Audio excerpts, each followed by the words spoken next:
Halo, selamat pagi semua. Kembali lagi di video saya, dan di video kali ini saya ingin mereview bagaimana penggunaan Shell Helix HS7 Plus 5W40 di mobil saya. Jadi review ini adalah pengalaman pribadi saya menggunakan pertama kalinya SAE 5W40. Nah, pada saat itu saya berpikir dengan kondisi suhu atau iklim yang sangat panas, terutama di siang hari, saya berpikir oli yang lebih kental tentu lebih bagus untuk melindungi mesin kita. Selain itu, performanya juga tetap terjaga.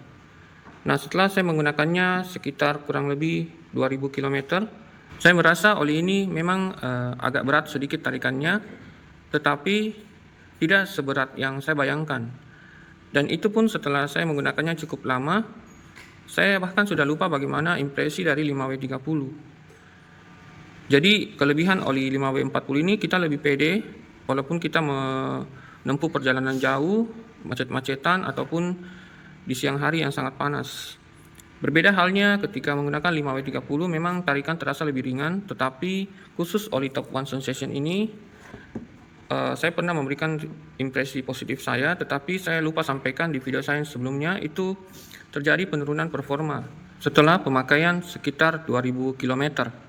Jadi mungkin sesuai harga, oli ini ternyata hanya memberikan performa yang halus sekitar 2000 km saja. Setelah itu saya merasa penurunan performa, dan saya tidak mau mengambil resiko untuk membeli oli yang lebih mahal walaupun SAE-nya tetap 5W30, sehingga pada saat itu saya langsung menggantinya dengan 5W40. Jadi performa oli Top One ini bagus, tapi tidak tahan lama. Berbeda halnya dengan oli Top One untuk motor yang MC ini, SAE 20W50. Saya gunakan di motor saya, dan oli ini luar biasa bagusnya. Saya sangat merekomendasi oli Top One untuk motor ini.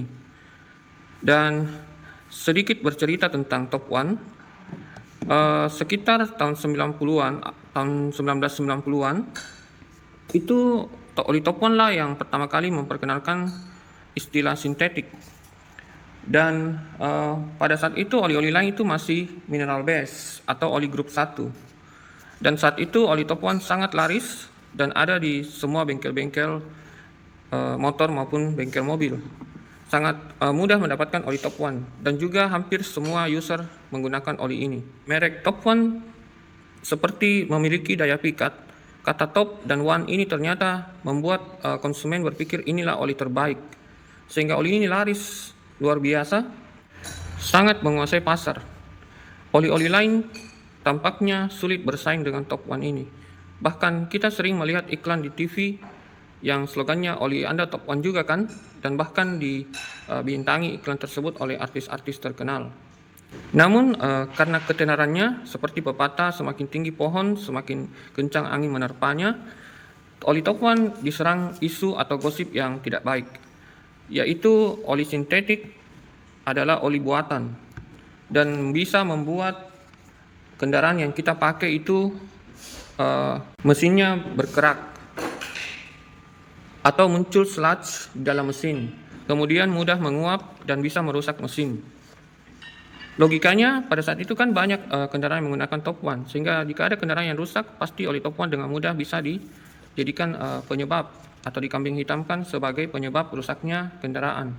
Padahal bisa saja karena usernya yang telat ganti oli ataupun penyebab-penyebab yang lain. Oli sintetik sebenarnya adalah juga oli tambang, oli bahan tambang, tetapi telah dimurnikan atau dihilangkan unsur-unsur mineralnya yang dianggap merugikan dalam proses pelumasan pada mesin. Jadi orang-orang yang menganggap oli sintetik itu dibuat atau buatan sebenarnya kurang tepat. Nah, pada saat isu tersebut dihembuskan dari mulut ke mulut, waktu itu belum ramai medsos atau internet seperti saat ini, ternyata konsumen percaya isu atau gosip miring tersebut. Dan akhirnya orang mulai meninggalkan oli Top One dan beralih ke merek-merek lain. Selanjutnya bisa kita lihat sendiri, penjualan oli Top One terus menurun dan bahkan nyaris bisa dikatakan kalah bersaing dengan merek-merek lainnya. Sangat sungguh disayangkan. Untunglah saya mau mencoba oli Top One ini pada saat itu sekitar tahun lalu, dan saya merasa performanya di atas dari oli-oli yang sudah saya coba. Oli ini seperti seolah-olah saya promosikan, padahal saya tidak dibayar sama sekali untuk men-sharingkan kelebihan atau bagusnya performa mesin setelah menggunakan oli top one. Nah, oli top one inilah juga yang membawa saya menggunakan oli top one sensation untuk mobil. Tetapi sangat disayangkan, seperti yang telah saya sampaikan tadi, cuma sekitar 2000 km setelah itu performanya menurun. Tetapi itu juga banyak faktor sebenarnya. Apa yang terjadi sekarang? Isu atau gosip miring yang dihembuskan beberapa tahun atau beberapa dekade yang lalu untuk menjatuhkan top one bahwa sintetik itu tidak baik, malah sekarang para produsen menjual oli sintetik dan konsumen juga selalu mencari oli yang sintetik, kalau bisa lagi yang full sintetik atau yang 100% sintetik. Nah, dengan demikian bisa saya katakan bahwa saat ini masyarakat atau user kendaraan telah lebih bijak dalam memilih suatu produk.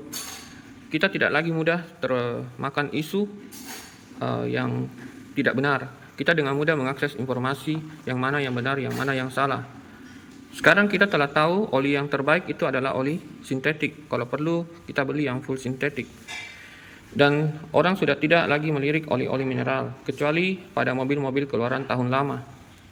Nah, saya kembali ke review saya tentang Shell Helix HX7 ini.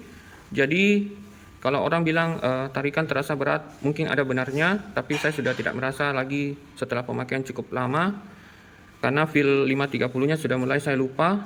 Tetapi penggantian berikut saya akan kembali ke 530, tetapi saya mencoba merek lain yang belum saya pernah coba.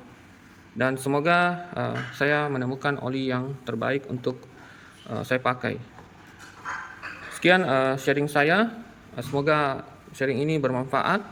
Silahkan teman-teman membagikan pengalamannya di kolom komentar, dan sampai jumpa di video saya berikutnya.